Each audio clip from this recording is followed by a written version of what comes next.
The eight awareness of the enlightened person is articulated by Dogen, and he quoted the Buddha too. So today is the sixth awareness, which is practicing Samadhi.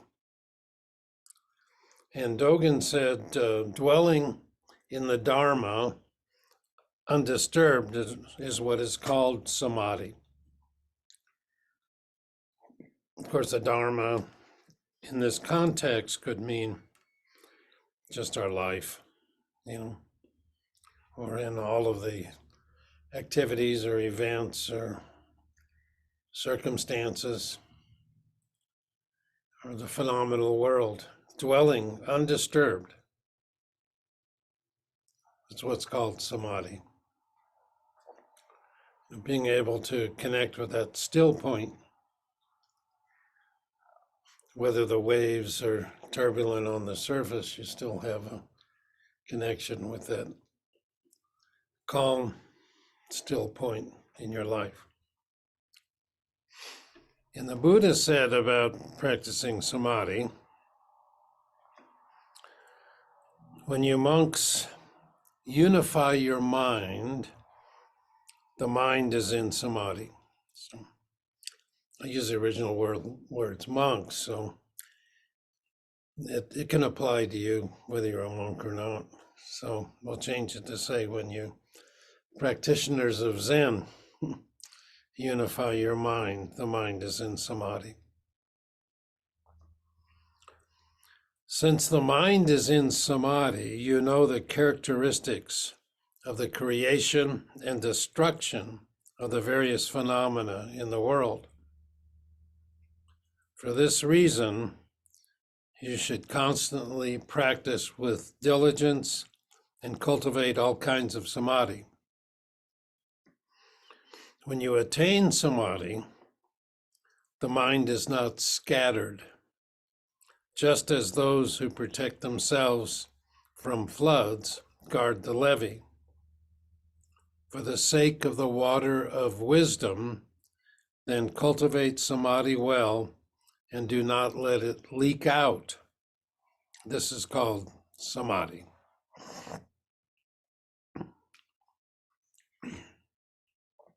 Well, the definition of Samadhi, which is a Sanskrit word, is total self-collectedness, which could mean a state of intense concentration achieved through meditation. And as I'll say, intense doesn't mean tense. It's a different word. Okay. And in Indian philosophy and religion, and particularly in Hinduism and Buddhism, it means the highest state of mental concentration that people can achieve while still bound to the body, and which unites them with the highest reality. Okay. Right, saying Zen, I could say it could unite you. Because as I'll mention, Samadhi is a precursor to wisdom. Okay. Now, I've mentioned this story before, but I think it's quite relevant in this discussion. The first 7-day session I attended was in 1972 in Litchfield, Connecticut. And I just moved back to the United States from England, where I was living, and I met Sochu Suzuki Roshi in England and became his student. He was invited there by the Buddhist Society. And when I was moving back to the United States from England, he was in England, and he was on his way to this session where he was going to co-lead with Edo Shimano in New York, and they actually met in this,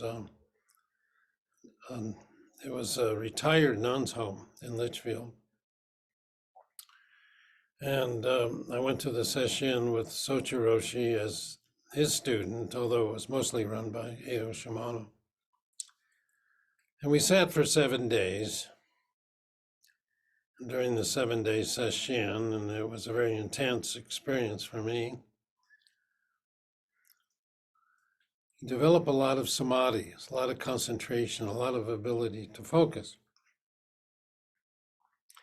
And after the session was over, I was standing next to Sochi Roshi, and I was kind of a newcomer to this Sangha, which many of the people knew each other, and they were all standing around, chatting very animatedly to each other, just all kinds of energy. And as they were going back and forth, after a week of silence, suddenly able to talk.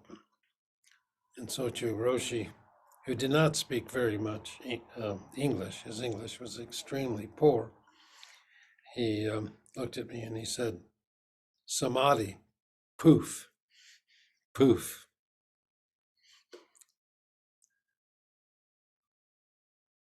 And that's what the Buddha says. He says, guard the levee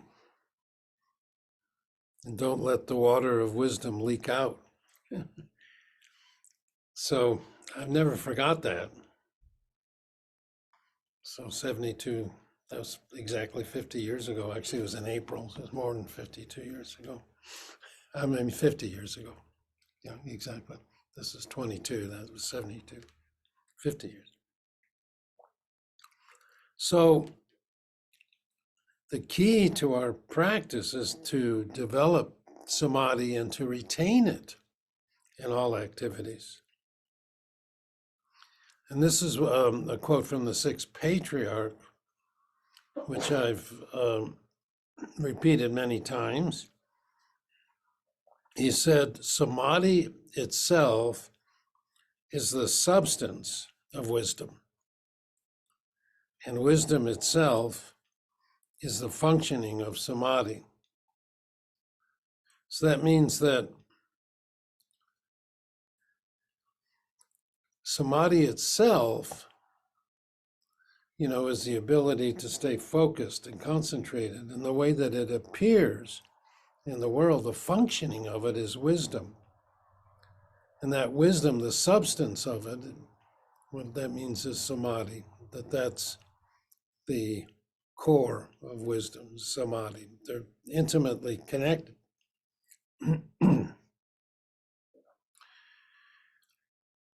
In about 4 decades ago, I was training at the Zen Center in Los Angeles, but my Zumi Roshi wanted me to go to Mexico and help develop a Zen Center there, because we had a lot of Mexican students coming up from Mexico City and nearby. And on September 19th, which 1985, the anniversary is a couple days ago, there was a huge earthquake in Mexico. It was magnitude 8, right? The epicenter was near Mexico City, and thousands of people died.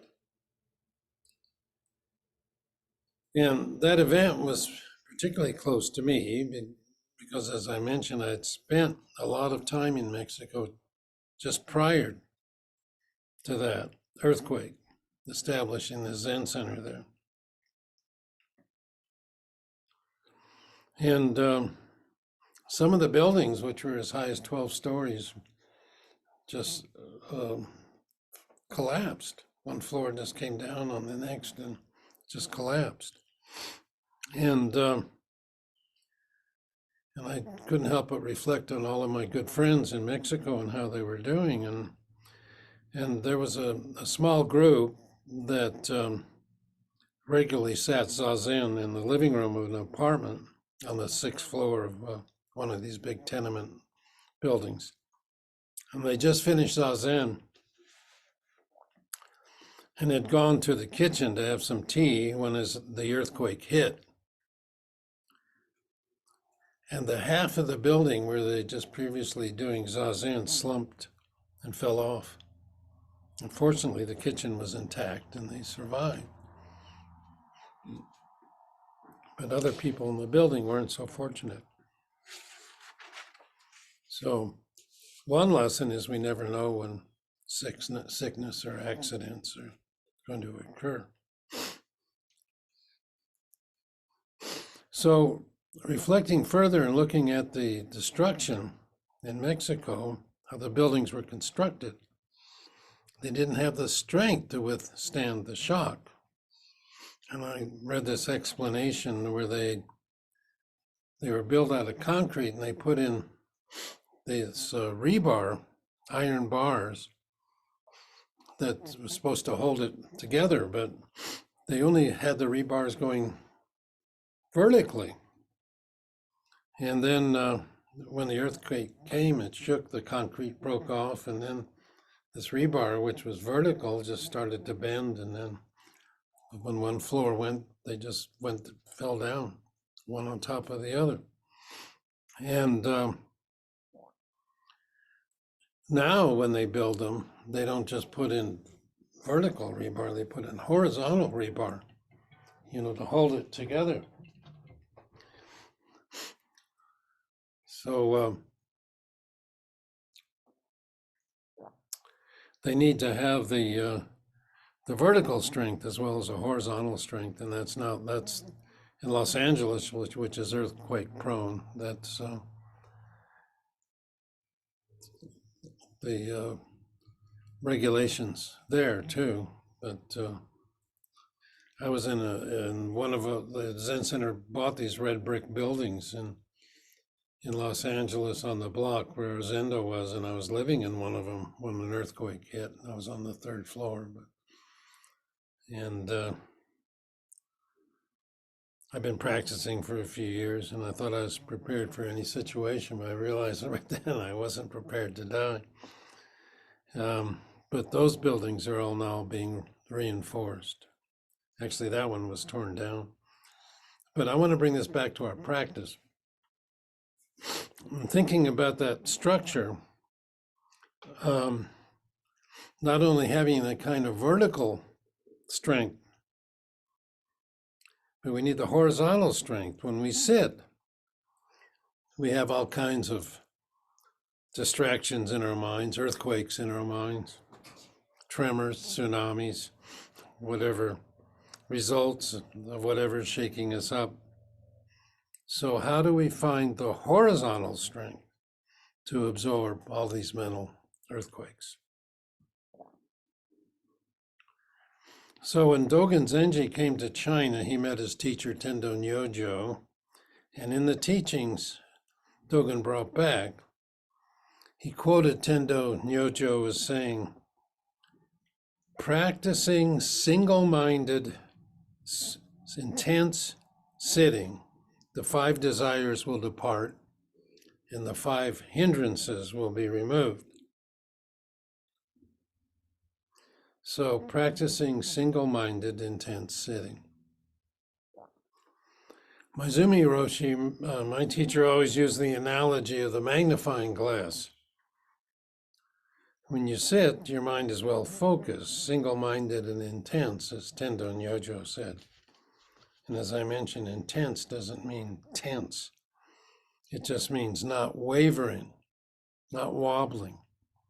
So the magnifying glass is focusing the rays of the sun to a point, and the energy that's focused can become very intense and generate heat, and this generates fire. But if you keep moving the magnifying glass around, that point goes in and out of focus. And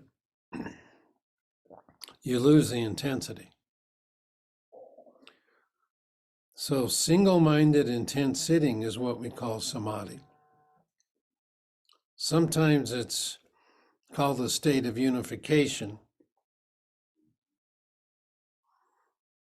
And because it's so important, Dogen included it in these 8 awarenesses of the enlightened person, but it's also included in many other places. It's part of the Buddha's Eightfold Path. It's one of the 6 paramitas, the perfections of the Bodhisattva. And it's mentioned in many of the writings, verses, and songs in our practice. In the Song of Zazen by Master Hakuin, he said, "The gateway to freedom is Zazen Samadhi. Beyond exaltation, beyond all our praises." And then later on he says, "Thus, one true Samadhi extinguishes evils. It purifies karma, dissolving obstructions. Then where are the dark paths to lead us astray?" That's what Dogen said. Dwelling in the Dharma undisturbed is what's called Samadhi. So what prevents us from dwelling in the Dharma undisturbed? So I think you know the answer. It's our attachment to ourself, our ego-deluded self, attachments to our visions and pictures of how we think things should be.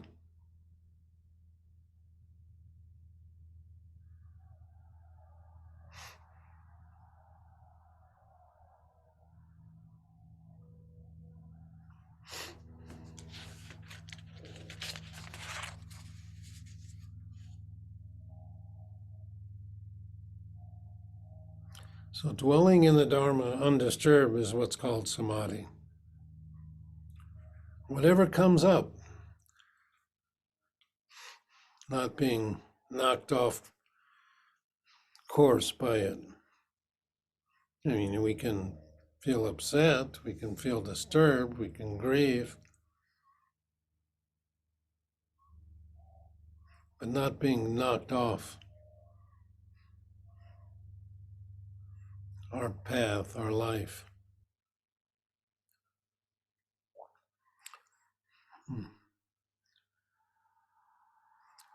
So, if we're stuck to anything, we're not dwelling undisturbed. You know, there's a saying that goes like this: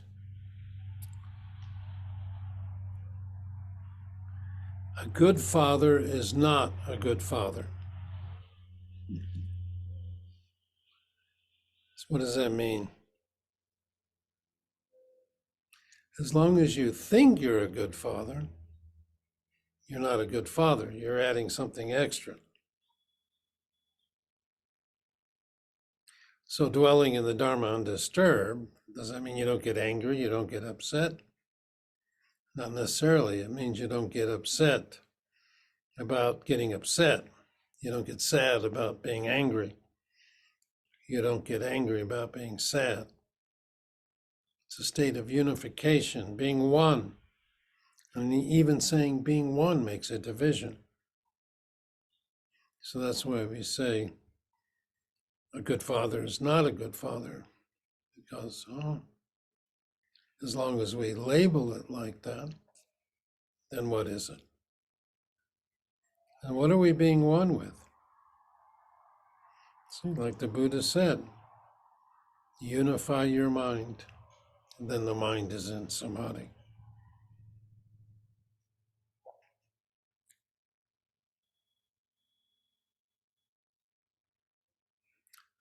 Since the mind is in Samadhi, you know the characteristics of the creation and destruction of the various phenomena in the world. You know everything arises and everything drops away. That's one of the Dharma seals in permanence. No fixed thing. When the mind is unified, the thoughts arise and the thoughts pass away. When the mind is not unified, the thoughts arise, and we grab onto the thoughts. If it's a pleasant thought, we try to make it persist. If it's an unpleasant thought, we try to push it away. So in the Shin Ming, the verse of faith or trust in heart mind, the third patriarch said, if you wish to know truth, then hold no opinion for or against anything. To set up what you like against what you dislike is a disease of the mind. So there's nothing intrinsically good or bad about your thoughts. We just make it that way. There's a saying that when water is drunk by a cow, it becomes milk. And when the same water is drunk by a snake, it becomes poisonous venom. It's the same dwelling in the Dharma, it's just how we take it.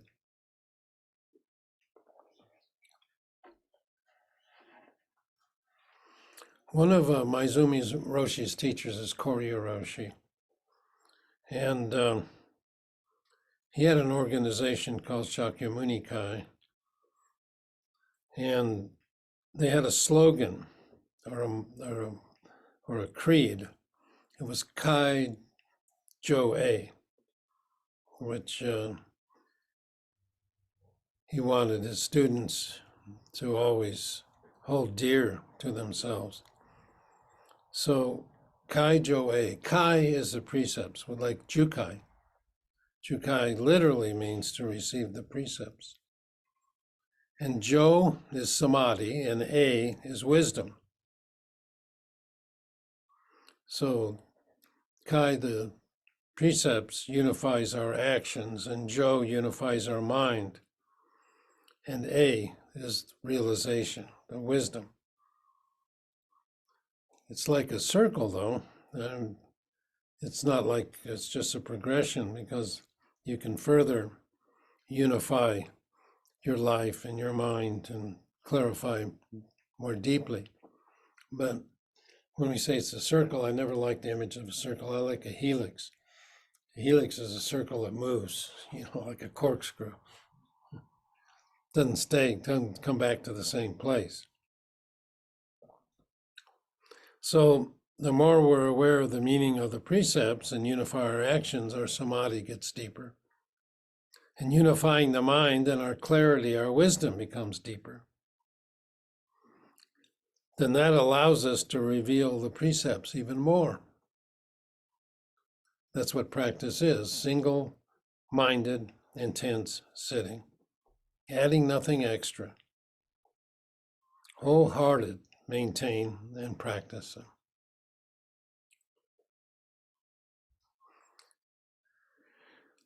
Now, I mentioned the phrase of the sixth patriarch that samadhi itself is a substance of wisdom, and wisdom itself is a functioning of samadhi.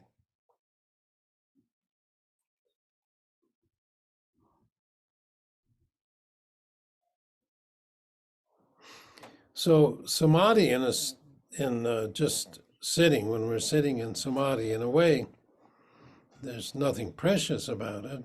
It's kind of can become a dead state, but there's a lot of vitality in it. But it doesn't function of itself.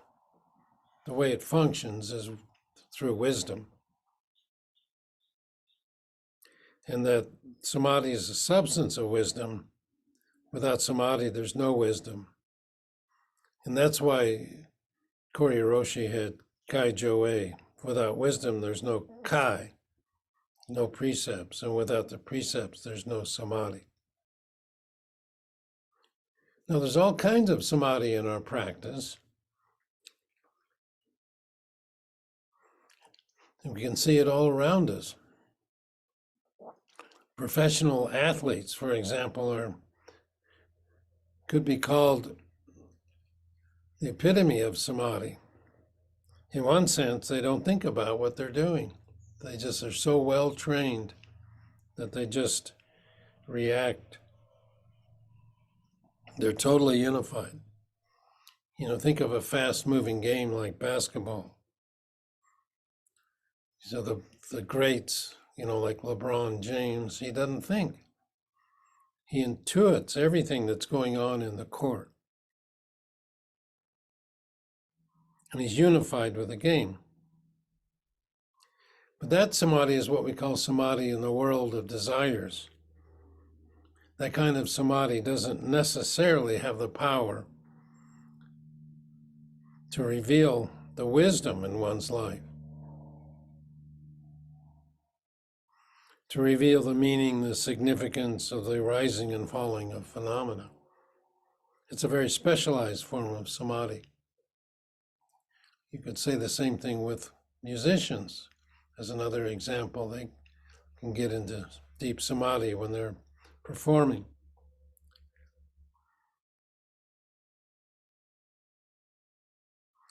So it could be that there are athletes and musicians who can use that samadhi to enhance their lives in other ways, in the service of others. So I want to encourage you to develop samadhi and see the rising and falling. So Zazen is nothing more than looking into your own mind. One Zen master, Basui, said, Zazen is nothing more than, he said, it's better to look into your own mind devotedly than to read and recite sutras and dharanis every day for countless years. In other words, get right to the source.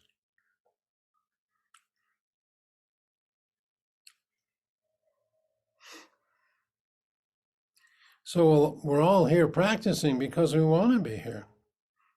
We all have determination and resolve to take care of this matter, this great matter. We want to practice.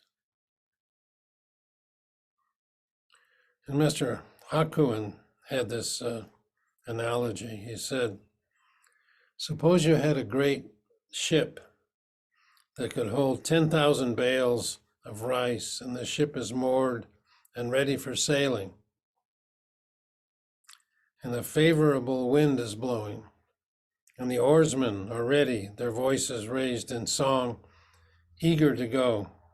The captain and his crew and his helmsman are all in accord, and they set out over the waves for far off waters, proceeding bravely onward day after day. But wait,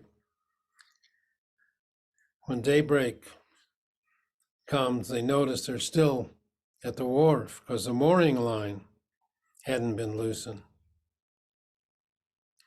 Although they exhausted themselves with all their effort, they're still in the harbor from where they started. It's but a small line that holds them, yet it's stronger than 10,000 men. So what's the small line that he's talking about?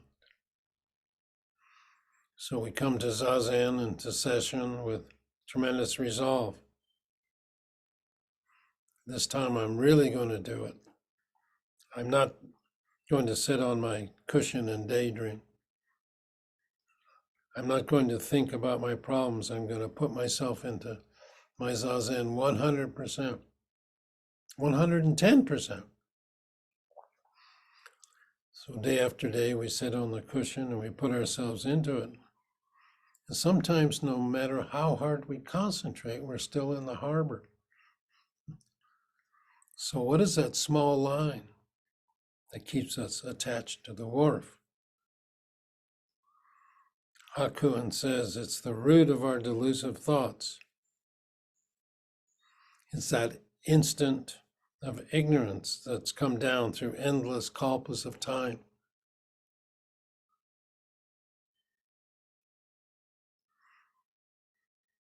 Everything is made to appear because of its power, yet it's nothing but delusion. You can stifle our zazen more effectively than an army of 10,000 demons.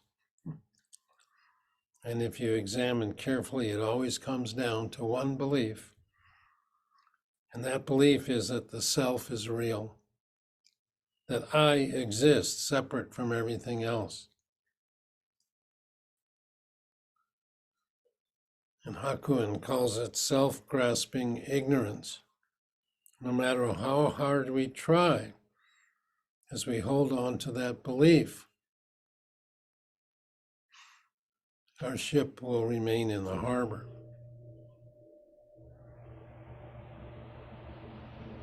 So Dogen Zenji says that the key to practice is to develop samadhi and retain it in all activities. So don't limit yourself to the Zendo. Take it wherever you go. In the Diamond Sutra, it says, this fleeting world is like a star at dawn, a bubble in a stream, like a flash of lightning in a summer cloud, like a flickering lamp, a phantom in a dream. So let's not cling to phantoms and dreams. Let's have good practice and encourage each other. So we don't just sit for ourselves. That's our practice. Thank you.